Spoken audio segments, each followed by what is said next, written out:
America ने जो Iran पे फर्जी हमला किया उसका फर्जीपन भी स्थापित हो गया है और उसको भी, उसके बारे में भी आपको बताएंगे। उसके बाद ईरान के की सहयोगी ताकतों ने अमेरिका पे हमला शुरू कर दिया है। सबसे पहले ये अमरीश मिश्रा स्पीक्स पे आप सुने, क्योंकि अभी आधे घंटे पहले की बात है जब इराकी रेजिस्टेंस ने इराक में अमेरिकन बेसिस पे हमला कर दिया है और अमेरिका ने कहा था कि अगर उसके बेसिस पे हमले हुए, चाहे वो ईरान के प्रॉक्सी से हो, तब भी अमेरिका यही मानेगा कि ईरान ने हमला किया। तो अब ये लड़ाई बढ़ेगी। इजराइल हार चुका है ईरान से लड़ाई में, अब अमेरिका को सीधे कूदना पड़ेगा।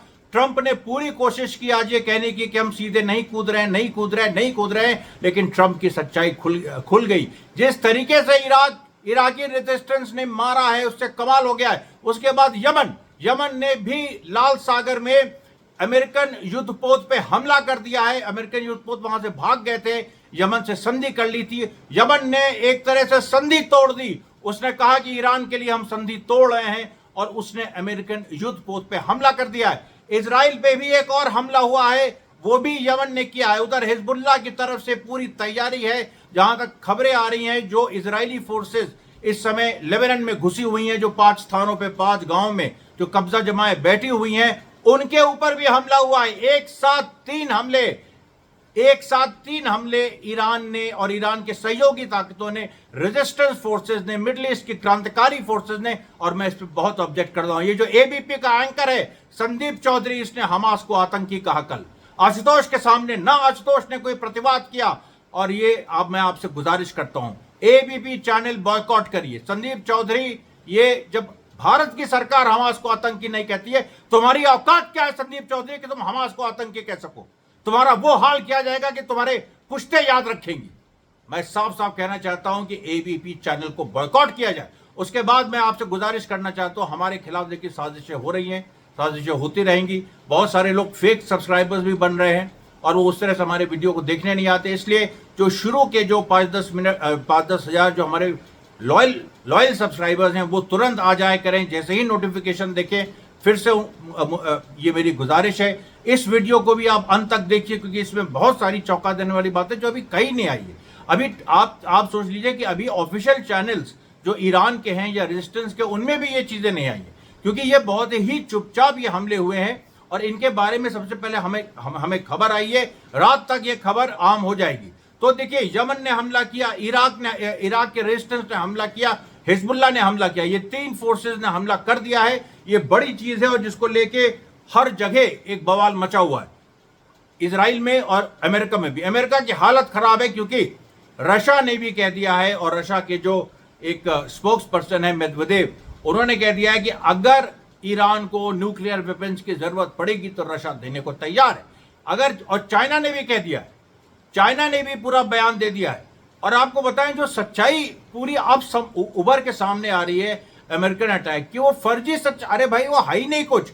मैंने आपको अपने दोनों प्रसारणों में बताया था कि जो बेसिक चीजें होती हैं, एसएआर कंफर्मेशन होता है कि कोई डिस्टर्बेंस तो नहीं है, जो सस्पिशियस एक्टिविटी जिसको कहते हैं वो तो नहीं है। देखिए, 1 2 3 4 5 6 7 चीजें होती हैं जो आप किसी न्यूक्लियर फैसिलिटी छोड़ दिए, यूरेनियम एनरिच्ड फैसिलिटी पे भी आप हमला करते हैं तो उसमें कुछ सस्पिशियस एक्टिविटी होनी चाहिए, क्रेटर क्लस्टरिंग होनी चाहिए, इलेक्ट्रोमैग्नेटिक रप्चर होना चाहिए, यानी एक इलेक्ट्रोमैग्नेटिक फील्ड क्रिएट होनी चाहिए जो एक लोगों को अपने मतलब नुकसान पहुंचाए। उसके बाद सीस्मोग्राफिक लाइटिंग अप होनी चाहिए। सीस्मोग्राफिक यानी अर्थ का जो मूवमेंट है, अर्थ जो शेक करती है इतने बड़े ब्लास्ट के बाद। अमेरिका कह रहा है ना कि हमने 7 हमारे B-2 बॉम्बर्स गए, उन्होंने 2 इलाकों पे हमले किए। कौन से इलाके? फुद्रो और नतांस। और इस्फहान पे हमारी 20 टोमाहैक मिसाइल्स ने हमले किए। पर्शियन गल्फ से 400 मील दूर से हमने हमले किए। तो इस्फहान पे तो टोमाहॉक मिसाइल्स ने हमले किए।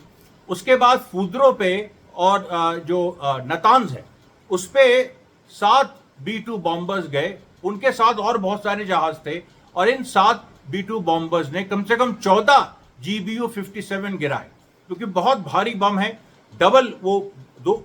उनका डबल डेटोनेशन होता है, पहले एक बार होता है फिर अंदर जाके दूसरी बार होता है। और ये 600 मीटर का एक एरिया क्रिएट करते हैं जहां पर सब कुछ नष्ट हो जाता है। और कौम का शहर फुदरो से थोड़ी दूर पे, वहां अभी देखिए डीबी लाइव से मैं आ रहा हूं और वहां पर जो लोग हैं जो ईरान से, तेहरान से आए हैं, वो कह रहे हैं कि बिल्कुल कुछ भी नहीं है। कौम से लोग कह रहे हैं। तेहरान में आज सुबह दीपक शर्मा शो में था मैं, वहां वो इस बात को कह रहे हैं कि कोई भी ऐसी स्थिति नहीं है।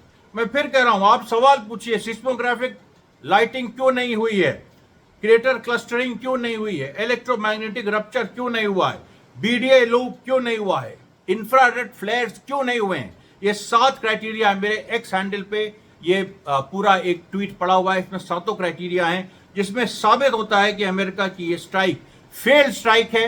ट्रंप ईरान को कह रहा है कि बुली ऑफ मिडिल ईस्ट। अरे ट्रंप से बड़ा बुली कौन है और इजराइल से बड़ा बुली कौन है? ये अलग बात है कि ट्रंप और इजराइल दोनों भीगी बिल्ली बन गए हैं। जो यमन, इराक, हिजबुल्ला ने मार की है, उसका जरा अगर हिम्मत है तो उसका सत्य बाहर करो। अगर हिम्मत है तो उसका सच सामने लाओ।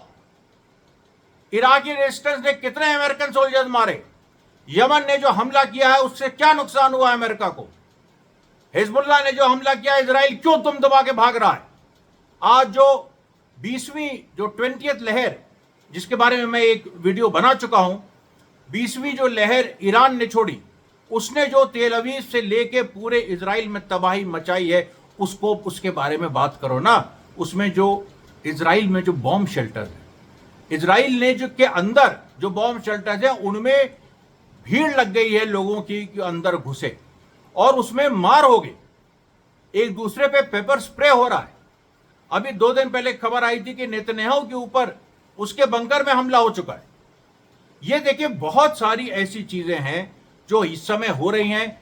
अभी तक अमेरिका ने जो ईरान पे हमला किया उसकी सच्चाई सामने नहीं आई। ईरान ने जो 20th वेव मारी, जिसमें उसने खैबर मिसाइल्स की जो सीरीज है, जिसमें सज्जल, खुर्रम शहर, 18 मैक मतलब 18,000 किलोमीटर, 20,000 किलोमीटर पर चलने वाली, जो ईरान में 6 मिनट में पहुंच सकती है। 2,000 किलोमीटर का पूरा डिस्टेंस है ईरान और इजराइल में। और आपको बताएं, ईरान से जो मिसाइल चलती है 7 लेयर पार करती है। वो 7 लेयर, यानी पर्शियन गल्फ में सबसे पहले अमेरिकन इंटरसेप्टर्स हैं, वो उसको रोकने की कोशिश करते हैं। उसके बाद इराक में जो अमेरिकन बेसिस हैं वो रोकने की कोशिश करते हैं। फिर जॉर्डन में वो रोकने की कोशिश करते हैं। इन 3 को पार कर गए अगर ईरान की मिसाइल, तो फिर रेड सी और मेडिटेरेनियन सी में इंटरसेप्टर्स है, वो रोकने की कोशिश करते हैं। इजराइल के अंदर 3 इंटरसेप्टर्स है, वो रोकने की कोशिश करते हैं। 8 लेयर्स पार करके ईरान की मिसाइल अगर गिर रही हैं, और कल नजिब में गिर गई जो डिमोना रिएक्टर के पास है। और मुझे यह खबर बिल्कुल मिल गई है साफ कि इसी डर से कि डिमोना रिएक्टर तक ईरान पहुंच गया है, और डिमोना रिएक्टर अगर उड़ गया तो बातें खत्म हो जाएगी। तब वो तो वहां तो सच में न्यूक्लियर वेपन्स है, वहां तो सच में न्यूक्लियर रिएक्टर्स है, और वो एक जो वहां पर इलेक्ट्रोमैग्नेटिक फील्ड सच में क्रिएट होगी वहां पर। और वो रेगिस्तान के नीचे है, वो पहाड़ के अंदर नहीं है, रेगिस्तान के नीचे हैं, तो वो वनरेबल है। उनको ईरान आराम से मार सकता है, और ईरान मारेगा। ईरान ने ऐलान कर दिया है कि वो इजराइल को तो खत्म कर देगा, अब इजराइल नहीं बच सकता, लेकिन अमेरिका को भी खत्म करेगा। भारत में 2 कौड़ी के लोग, मुझे इतनी गुस्सा आती है। भारत अपने देश, क्योंकि अपने देश के लोग महा लल्लो चप्पो, ये एबीपी का जो एंकर, इसकी मैं इज्जत करता था, बदतमीज टाइप का, आशुतोष जैसे लोग, और गए गुजरे, विरोध भी नहीं कर सकते, कोई इनमें दम नहीं है।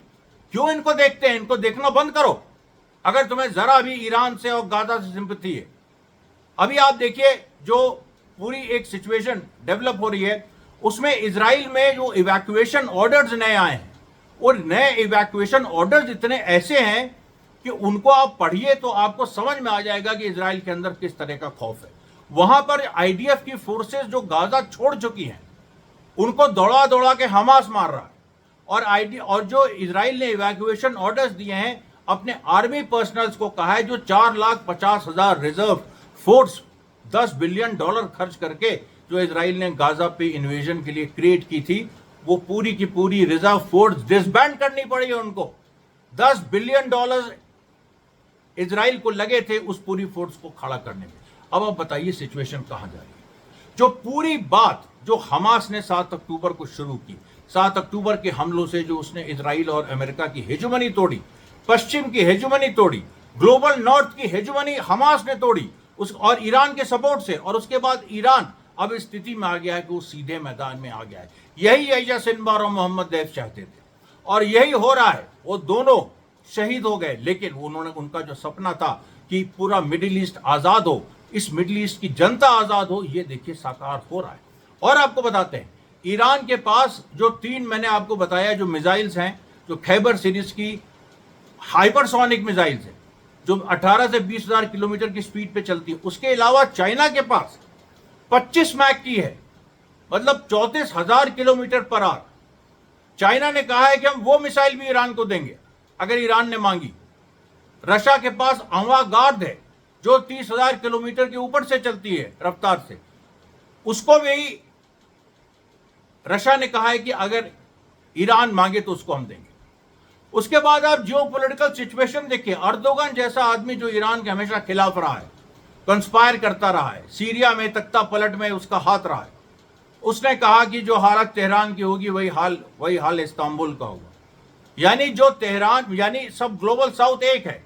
और उसमें जो बात जोड़ी जाती है, आज नरेंद्र मोदी ने 45 मिनट ईरान के प्रेसिडेंट पेजेशकियान से बात की। नरेंद्र मोदी जैसा आदमी जो इजराइल विरोधी है, जो इजराइल समर्थक है, ईरान विरोधी है, हालांकि जब इकोनॉमिक इंटरेस्ट अडानी का आता है तो ईरान की याद आती है, लेकिन जो बेसिकली ईरान विरोधी है, इजराइल समर्थक है, वो नरेंद्र मोदी, उसने 45 मिनट पेजेशकियान से बात की। क्योंकि नरेंद्र मोदी का सवाल यहां नहीं है, यहां इंडियन सिस्टम का सवाल है, इंडियन ब्यूरोक्रेसी का सवाल है। जो पूरा एक इंडियन सिस्टम है वो ईरान के साथ अच्छे रिश्ते चाहता है, उसके अलावा कोई चॉइस नहीं है। क्योंकि जियो पॉलिटिक्स में ज्योग्राफी बहुत जरूरी होती है। भारत की जो ज्योग्राफिकल लोकेशन है वो ऐसी है कि वो कभी इजराइल अमेरिकन कैंप पे जा ही नहीं सकता, इट इज इम्पॉसिबल।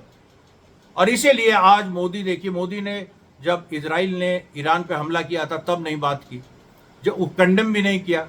फिर जो SCO, जो शंघाई कोऑपरेशन ऑर्गेनाइजेशन है, उसने जब इजराइल के खिलाफ प्रस्ताव पास किया और चाइना उसका हेड है, तब भारत ने अपने को अलग कर लिया और आज उसने उसको बात करनी पड़ी। जबकि आज के न्यूक्लियर जो अटैक्स है उनसे ईरान को नुकसान ही नहीं हुआ है। मतलब वो सारी बातें सामने आ गई। तो अब तो बात यह हो गई है कि अगर जो हाल तेहरान का होगा वही इस्तांबुल का होगा, वही दिल्ली का होगा। अब इस चीज को कोई रोक नहीं सकता है।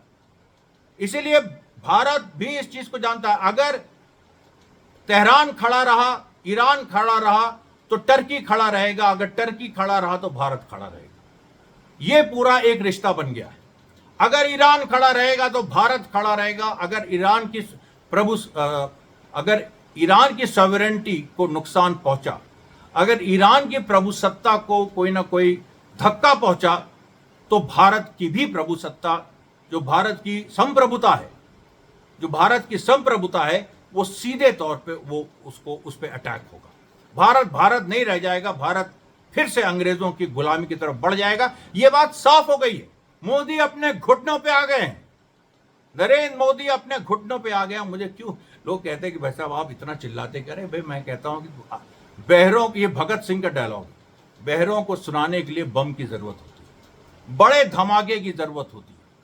अभी जो हमले हुए हैं, जो यमन और इराक और जो लेबनान में इजराइल अमेरिका पे, इसके बारे में अगर हम चिल्लाए ना तो लोग समझेंगे कि ये तो कहीं हमने वो लगेंगे ढूंढने, ग्रॉक से पूछने लगेंगे। अरे ग्रॉक को क्या पता, ग्रॉक कहां से, वो तो अपना पूरी जो अपनी नॉलेज है वो उससे लेता है, इंटरनेट से लेता है।